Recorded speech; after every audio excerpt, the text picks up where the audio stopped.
30,000 young Americans never made it home. Their graves lie scattered across foreign skies. The machine that carried them was supposed to be salvation itself. Instead, it became their tomb. This isn't just about numbers on a production chart. This is about flesh and blood.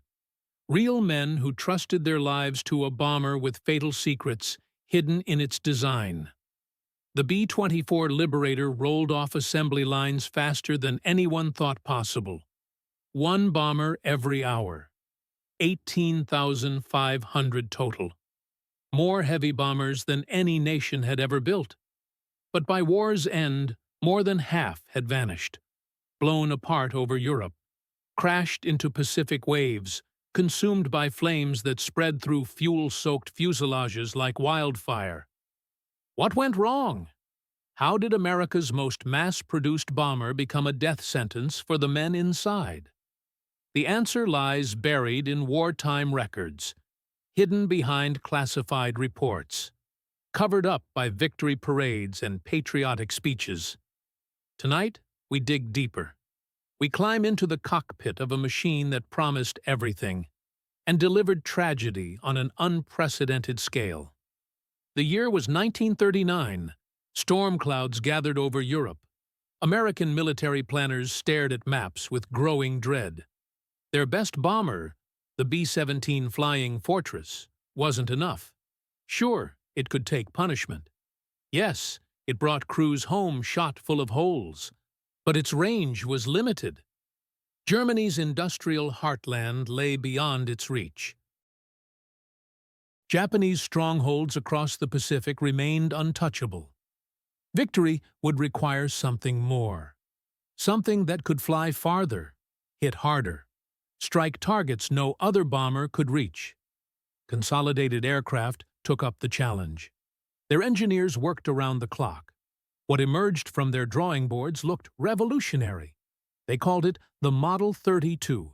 Soon, the world would know it as the B-24 Liberator. Its most striking feature was the wing. Long and narrow, unlike anything seen before. The Davis wing, they called it, after its designer. This wing promised extraordinary efficiency. It could slice through air with minimal drag, generate massive lift from relatively thin surfaces. The numbers looked incredible on paper. Greater range than any existing bomber. Higher speed than the Fortress. Payload capacity that could devastate entire city blocks. Military brass saw dollar signs. Politicians saw victory. Engineers saw genius. None of them saw the flaws lurking beneath the surface. By 1941, testing was complete. America hadn't even entered the war yet, but B-24 production was already ramping up. Not one factory, but 5. Henry Ford's Willow Run became the crown jewel, a marvel of assembly line manufacturing applied to instruments of war. The scale was breathtaking. Workers swarmed over partially assembled bombers. Rivets flew like machine gun fire. Engines roared to life on test stands. At peak production, a brand new Liberator thundered off the line every 60 minutes. The sky had never been armed so quickly. Each bomber carried 4 engines, 1,200 horsepower each, enough power to lift 65,000 pounds into hostile skies. 10 men crewed each aircraft. Pilot and co-pilot fought the heavy controls. Navigator plotted courses across enemy territory. Bombardier aimed the deadly payload. Gunners manned defensive positions. 50 caliber machine guns bristled from every angle. Nose turret, tail position, waist windows, belly turret. The bomb bay could carry 12,000 pounds of explosives, enough to flatten a factory, destroy a rail yard, level a city block. On paper, it looked unstoppable. In reality, those early production models already showed warning signs. The crew compartments were cramped beyond belief. Men had to squeeze through spaces barely wider than their shoulders. The catwalk through the bomb bay measured only 9 inches wide. Emergency exits were poorly placed. too small for men wearing bulky flight gear. When fire broke out, escape would prove nearly impossible. But these concerns got swept aside in the rush toward war. What mattered was quantity. What mattered was range. The Liberator would be America's sword arm, reaching across oceans to strike the enemy's heart. At least, that was the dream. The B-24's first real test came over the Atlantic Ocean. Britain was starving. German U-boats prowled shipping lanes like underwater wolves. Allied convoys had protection only so far from shore. Then came the gap. 600 miles of open ocean, where no land-based aircraft could reach. German submarine commanders called it the happy hunting ground. They surfaced with impunity, torpedoed merchant ships at will, sent thousands of tons of supplies to the bottom. The Liberator changed everything. Its Davis wing gave it legs no other bomber possessed. Long-range patrols became possible for the first time. B-24s closed the deadly gap. They hunted submarines that had once roamed free. Depth charges and bombs rained from above. Slowly, the tide began to turn. German wolf packs found themselves stalked from the sky. The Battle of the Atlantic tilted toward the Allies. But this success came with a hidden cost. The same range that made Atlantic patrols possible also exposed fundamental design flaws. Flying such distances meant carrying massive fuel loads. The Liberator's tanks leaked. Vapors filled the fuselage with explosive fumes. A single spark could turn the entire aircraft into a fireball. Crews complained about the constant smell of gasoline. They flew with windows cracked open, trying to ventilate the deadly atmosphere inside their own bomber. Still, the submarine war demanded more patrols, more hours over hostile waters, more chances for those vapors to ignite. Many Liberators simply vanished over the Atlantic. No distress calls, no debris found. Just empty ocean, where 10 men and their bomber had been flying moments before. By late 1942, B-24s joined the 8th Air Force in England. 14 bomb groups of Liberators took their place alongside the Fortress squadrons. Commanders envisioned combined formations, Fortresses and Liberators flying wingtip to wingtip, a single massive spear aimed at Germany's industrial heart. Reality shattered that dream within weeks. The two bombers couldn't fly together. The B-17 moved slower but steadier. Its crews could hold tight formation for hours. The Liberator surged ahead, then fell behind. Its heavy controls exhausted pilots. Formation flying became a nightmare of constant corrections. What looked perfect in planning became chaos in the sky. German fighter pilots noticed immediately. When the Luftwaffe attacked, they focused on the struggling Liberators. Soon the B-24s were separated into their own divisions. They flew their own missions, struck their own targets, died in their own formations. From English airfields, Liberators struck occupied France. Railroad yards exploded under their bombs. Coastal fortifications crumbled. But the real test lay deeper. Germany's industrial heartland beckoned. Targets that would require the Liberators' maximum range. The Ruhr Valley, Stuttgart, Munich. Cities defended by hundreds of flak guns and veteran fighter squadrons. As the bomber streams pushed deeper into Reich territory, the B-24's weaknesses became fatal liabilities. Its fuel tanks weren't properly sealed. Flak fragments punctured them easily. Gasoline sprayed through the fuselage. A single tracer round could ignite the entire aircraft. Crews watched in horror as other Liberators exploded without warning. The Fortress might limp home on 2 engines, wings shredded, fuselage holed like Swiss cheese. The Liberator just burned. From North Africa, B-24s struck southern Europe. Italian industrial targets, Balkan oil fields, Romanian refineries that fed the German war machine. The range advantage that made these missions possible also made them deadly. Flying such distances meant reduced bomb loads to carry more fuel, or normal bomb loads with fuel tanks that barely got crews home. Damaged Liberators faced impossible choices. Dump the bombs and maybe make it back, or press on with the mission and probably die trying to return. Many crews chose duty over survival. Their bombers dot the landscape from Tunisia to Austria. Metal tombstones marking where courage exceeded design limits. In the Pacific theater, the B-24's range became both blessing and curse. Island-hopping campaigns demanded bombers that could cross vast ocean distances. The Liberator could reach targets no other aircraft could touch.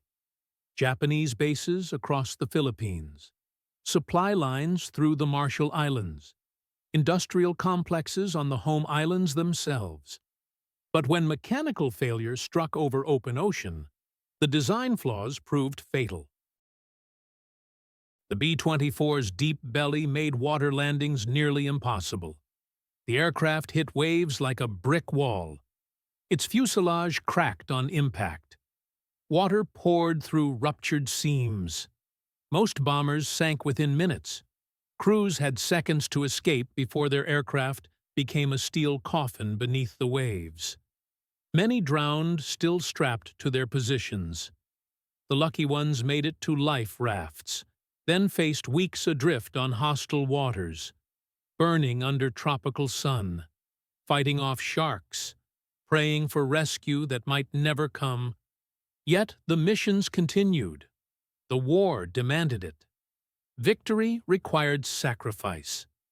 Young men kept climbing into Liberators despite the odds. They knew the statistics. Half of all crews wouldn't complete their tour of duty. Many wouldn't survive their first mission. Still, they flew. Because freedom hung in the balance. Because their comrades depended on them. Because someone had to carry the war to the enemy. The controls fought them every mile. Pilots traded off every 15 minutes to avoid passing out from exhaustion.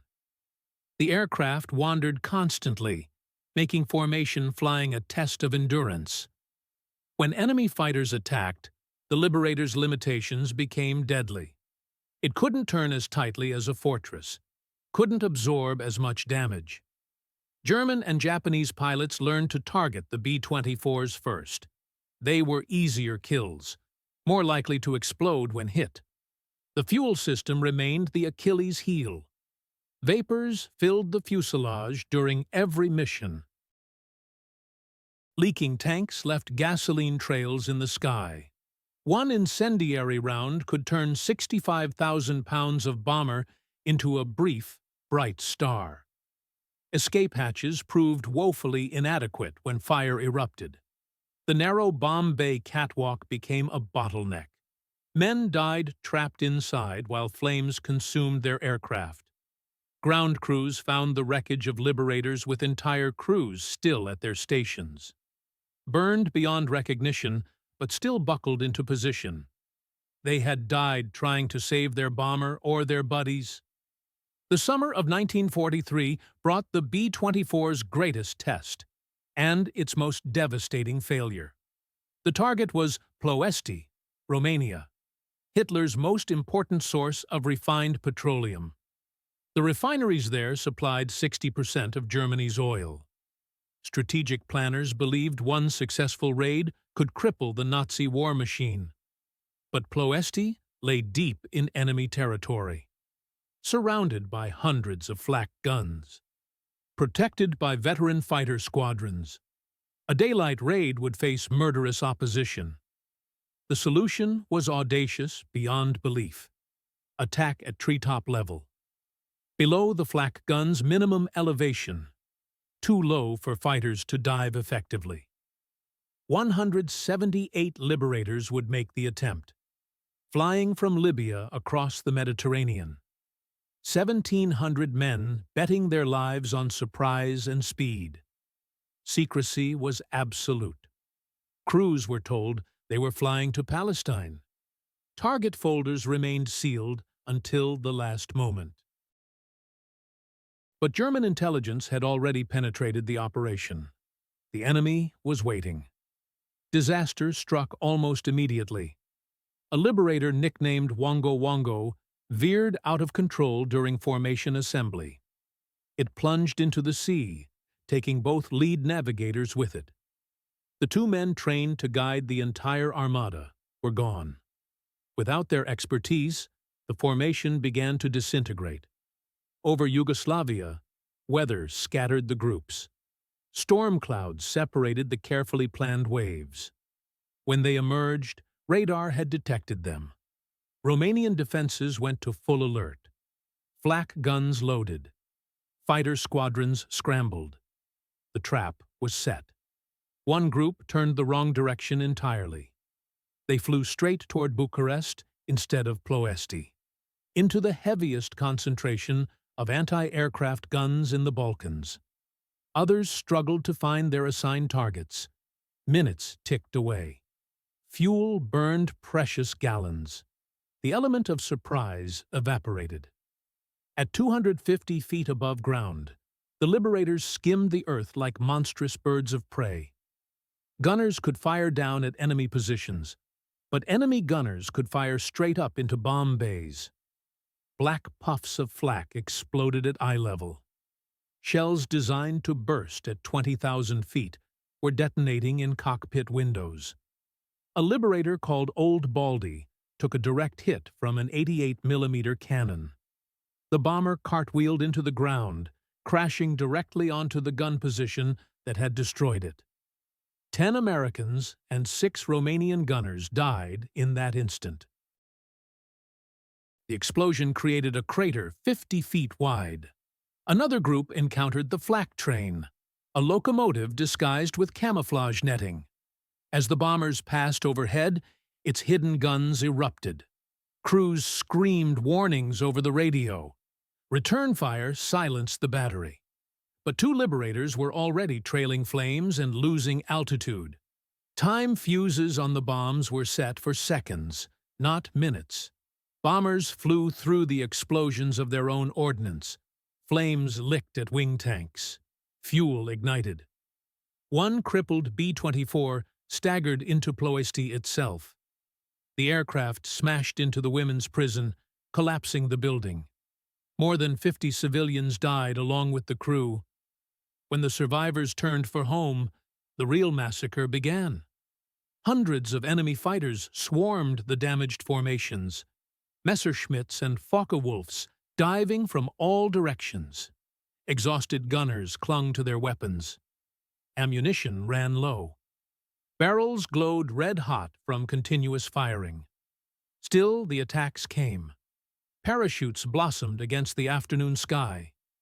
Far too few for the bombers spiraling earthward. Most crews died with their aircraft. By nightfall, 73 B-24s were missing. Over 500 men were dead, wounded, or captured. The refineries they had sacrificed everything to destroy were back in production within weeks.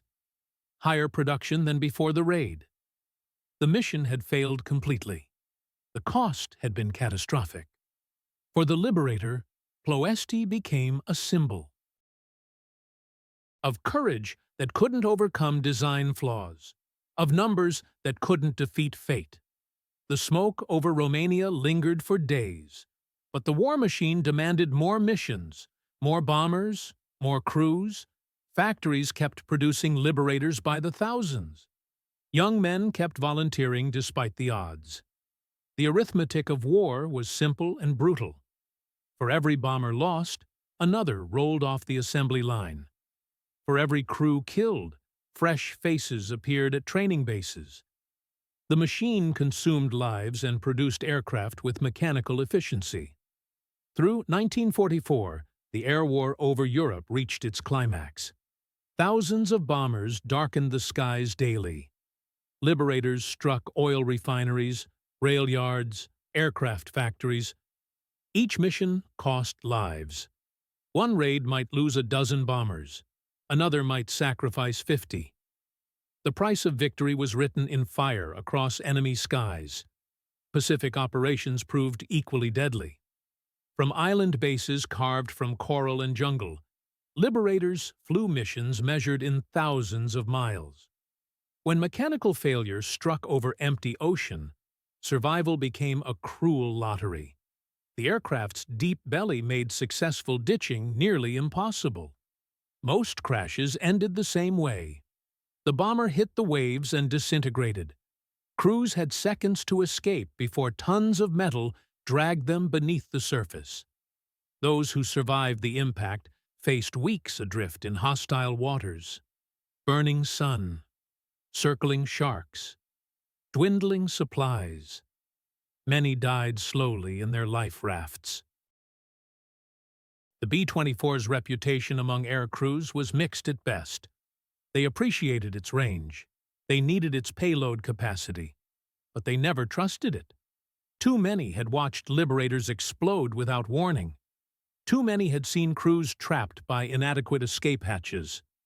Too many had smelled gasoline vapor filling their own fuselage. The aircraft's heavy controls exhausted everyone who flew it. Formation flying became an endurance test. Pilots' arms ached from fighting the unresponsive systems. When battle damage struck, the Liberator showed its fragility. Wings designed for efficiency couldn't absorb punishment. Fuel tanks sealed with prayers rather than proper materials. Combat reports filled with similar phrases. Aircraft exploded upon impact. Crew unable to escape burning fuselage. No survivors observed. Yet the missions continued because they had to. Germany's industrial capacity had to be smashed. Japan's island fortresses had to fall. Victory demanded sacrifice on an industrial scale. The B-24 provided both the means and the cost.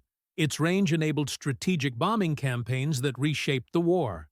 Its flaws consumed a generation of young airmen. By war's end, the statistics were staggering. More than half of all Liberators ever built were gone. 18,500 produced. Over 9,000 destroyed. 30,000 crew members lost with them. Entire bomber groups wiped out. Training schools that fed replacement crews faster than combat consumed them. For every success story, there were tragedies. For every target destroyed, there were crews who never saw home again. The Liberator had delivered on its promise of range and firepower, but the price had been paid in blood, and twisted metal scattered across 3 continents. When peace finally came in 1945, the B-24 faced rapid obsolescence. Jet engines made propeller bombers ancient history overnight. Unlike the B-17, which became a symbol of American victory, the Liberator faded quickly from public memory. Within months, thousands were scrapped or abandoned. Scrap yards stretched for miles, filled with bombers that had crossed oceans to fight tyranny. Metal that had carried democracy's arsenal was melted down for peacetime purposes. Only a handful survived as museum pieces. Silent monuments to the crews who had flown them into history. But for those who returned, memories never faded. They remembered the roar of 4 engines at takeoff, the smell of aviation gasoline, the rattle of machine guns defending their lives. They remembered empty bunks in squadron barracks, letters home that would never be answered, young faces that vanished over enemy territory. The B-24 Liberator had been many things: the most produced heavy bomber in history, the aircraft that closed the Atlantic Gap, the weapon that struck deep into enemy heartland. It had also been a killer of its own crews, a machine whose flaws were measured in thousands of lives. A bomber that promised everything and delivered tragedy. Today, when the few surviving Liberators take to the air, Their engines echo with ghosts. Each flight honors those who never returned from missions over hostile skies. The B-24's legacy lives not in the aircraft that remain, but in the silence left by 30,000 young Americans who trusted their lives to a machine that couldn't bring them home. Their sacrifice bought victory at a price that statistics cannot measure. Their courage turned flawed metal into something greater than its design. The Liberator flew farther, carried more, and struck deeper than any bomber before it. But its greatest cargo was always the men inside, and far too many of them never made it back to tell their story.